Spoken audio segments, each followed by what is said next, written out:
नमस्कार, मैं हूं शिखा और आप देख रहे हैं भारत न्यूज। आइए रुक करते हैं आज की ताजा खबरों की ओर।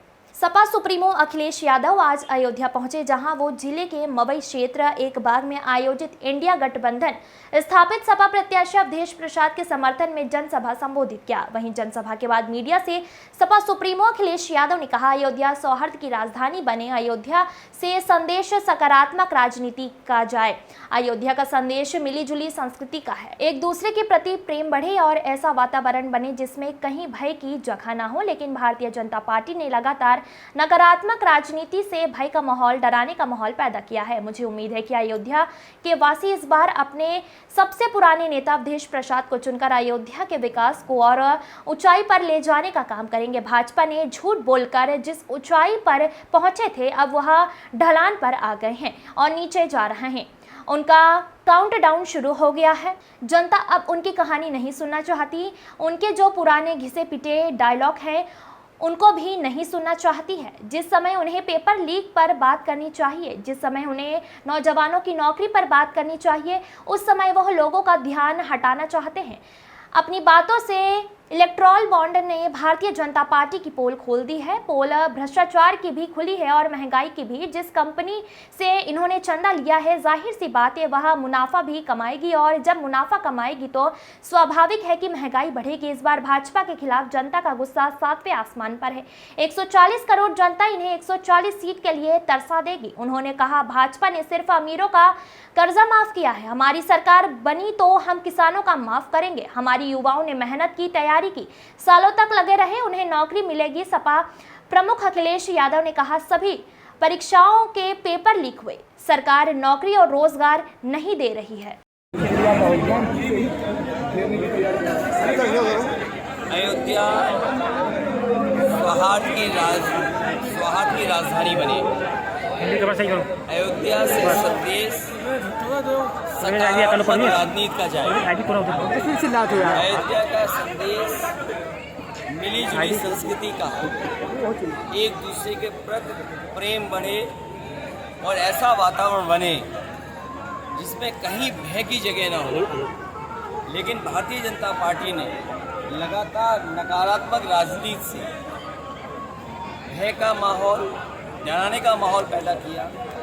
मुझे उम्मीद है अयोध्या के वासी इस बार अपने सबसे पुराने नेता आदरणीय अवधेश प्रसाद जी को चुन करके अयोध्या के विकास को और ऊंचाई तक ले जाने का काम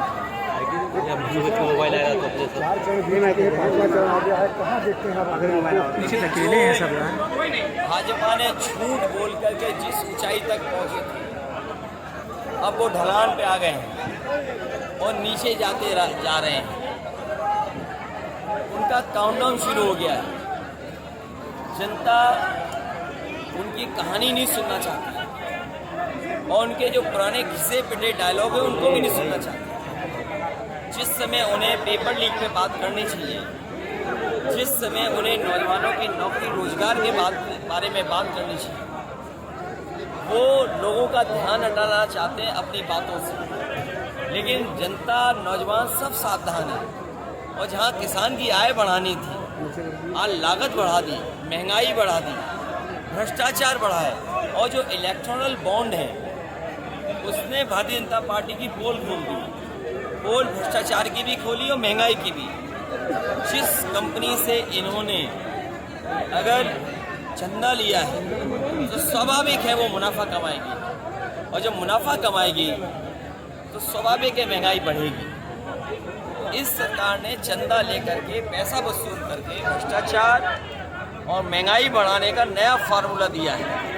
और साधारण देखिए, मोटरसाइकिल की कीमत क्या है आज से 10 साल पहले मोटरसाइकिल क्या थी, डीजल की कीमत क्या थी, और जो दवाई हम आप सब खाते हैं, पहले 500 mg में ही बुखार ठीक हो जाता है।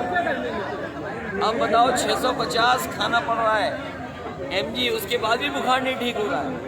और दवाइयाँ कितनी महंगी हो गई, इलाज नहीं दे पा रही सरकार। जो व्यवस्थाएं बनाई थी, मेडिकल कॉलेज का समाजवादियों ने दिया, मेडिकल कॉलेज की नींव में अगर कोई है तो समाजवादी लोग जो है, जिनके बहुत सारे लोगों से मेरी बात हुई है, सबके अंदर एक चिंता है कि क्या इस बार ये बड़ी लोगों में रेस बड़ी वो है आपको लेकर। देखिए, आप अगर गिनती में भी हैं, अगर आप गिनती में भी शामिल हैं तो हम समाजवादियों के लिए बड़ी बात है। और रेस में कौन होगा ये चुनाव के बाद स्ट्रेटेजी का खुलासा होगा।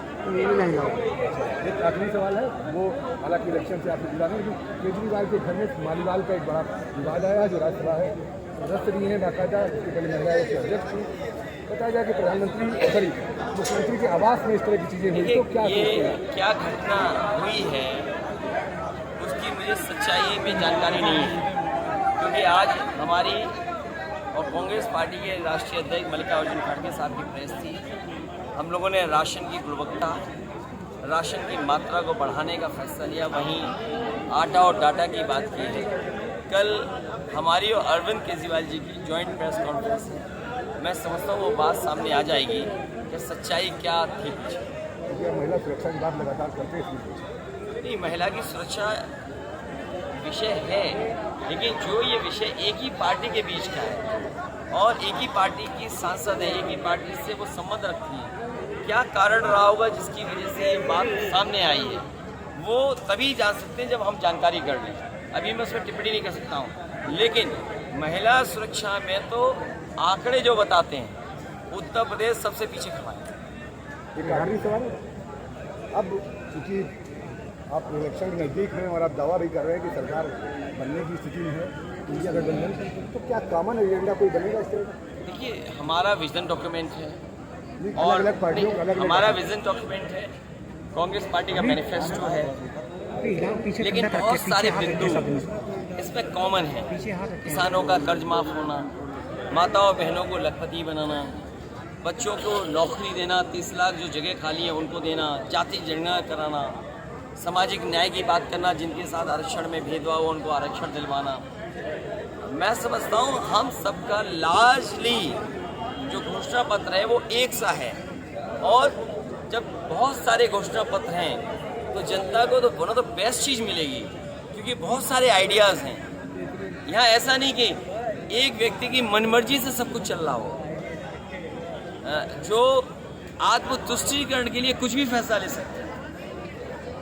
इसलिए जनता को सबसे बेस्ट जो चीज़ होगी, बेस्ट ऑफ बेस्ट मिलने जा रहा है, उसके लिए जनता मतदान कर रही है।